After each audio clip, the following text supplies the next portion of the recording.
प्रायमांसुमान स्वदेयं जमदग्निस्तु लब्धा संज्ञान लक्षणम ऋषीणां मंडले सोभू सप्तमो राम पूजिता जामदग्न्योपि भगवान राम कमल लोचना आगमां मन्यन्तरे राज वर्तयिष्यति वै बृहत् आस्तेऽद्यापि महेन्द्राद्रो न्यस्त दण्डा प्रशान्तरी उपगीयमाना चरिता शब्द गन्धर्वचारणैः एवं भृगसु विश्वात्मा भगवान् हरिरीश्वर अवतीर्य परं भारं भुवोहना बहुशो नृपान् अवतीर्य परं भारं भुवोहना बहुशो नृपान्। परीक्षित, सहस्त्रबाहु अर्जुन के जो लड़के परशुराम जी से हार कर भाग गए थे, उन्हें अपने पिता के वध की याद निरंतर बनी रहती थी और कहीं एक क्षण के लिए भी उन्हें चैन नहीं मिलता। एक दिन की बात है, परशुराम जी अपने भाइयों के साथ आश्रम से बाहर वन की ओर गए हुए थे। यह अवसर पाए करके बैर साधने के लिए सहस्त्रबाहु के लड़के वहां आ पहुंचे और उस समय महर्षि जमदग्नि अग्निशाला में बैठे हुए थे और अपने समस्त वृत्तियों से पवित्र कीर्ति भगवान के चिंतन में मग्न हो रहे थे। उन्हें बाहर की कोई सुर नहीं थी। उसी समय पापियों ने जमदग्नि ऋषि को मार डाला।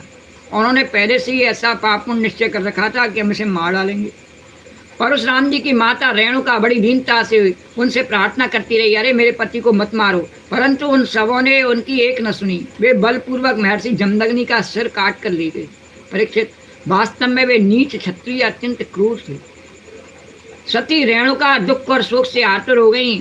वे अपने हाथों, अपनी छाती और सिर पीट पीट करके जोर जोर से कहने लगी, राम राम, परशुराम बेटा परशुराम शीघ्र आओ।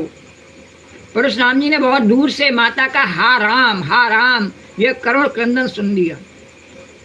वे बड़ी शीघ्रता से आश्रम पर आए और वहां आकर के देखा कि पिताजी मार डाले गए हैं। परीक्षित, उस समय परशुराम जी को बड़ा दुख हुआ। साथ ही क्रोध, असहिष्णुता, मानसिक पीड़ा और शोक के वेग से वे अत्यंत मोहित हो गए। हाय पिताजी, आप तो बड़े महात्मा थे। पिताजी, आप तो धर्म के सच्चे पुजारी थे। आप हम लोगों को छोड़कर स्वर्ग चले गए। इस प्रकार विलाप करके उन्होंने पिता का शरीर तो भाइयों को सौंप दिया और स्वयं हाथ में फरसा उठाए करके क्षत्रियों का संहार कर डालने का निश्चय किया। बोले, अब मैं एक भी राजा को नहीं छोड़ूंगा। परीक्षित, परशुराम जी ने महेश्मती नगरी में जाकर के सहस्त्रबाहु अर्जुन के पुत्रों के सिरों से नगर के बीचों बीच एक बड़ा भारी पर्वत खड़ा कर दिया, काट काट के और उनका ढेर लगा दिया, पर्वत बना दिया। उस नगर की शोभा तो उन ब्रह्मघाती नीच क्षत्रियों के कारण ही नष्ट हो चुकी थी। उनके रक्त से एक बड़ी भयंकर नदी बह निकली, जिसे देख करके ब्राह्मण द्रोहियों का हृदय भय से कांप उठता था।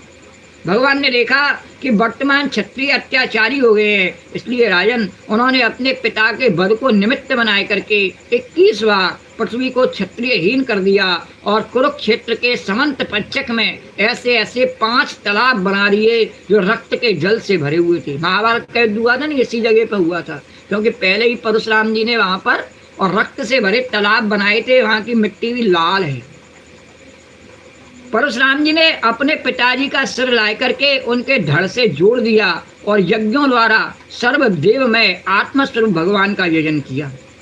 यज्ञों में उन्होंने पूर्व दिशा होता को, दक्षिण दिशा ब्रह्मा को, पश्चिम दिशा अधूर्य को और उत्तर दिशा सामगान करने वाले उद्गाता को दे दी।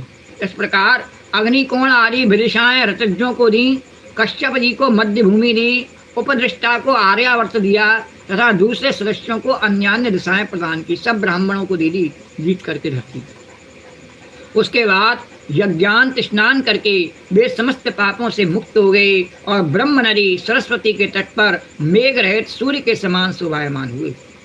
महर्षि जमदग्नि को स्मृति रूप संकल्प में शरीर की प्राप्ति हो गई और परशुराम जी से सम्मानित होकर के वे सप्त ऋषियों के मंडल में 7वें ऋषि हो गए।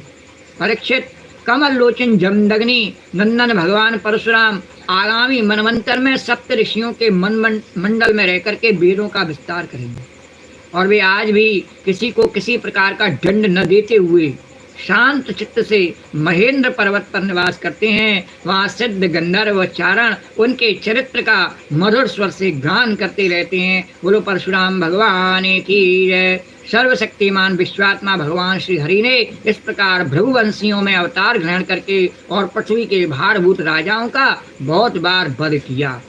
श्री कृष्ण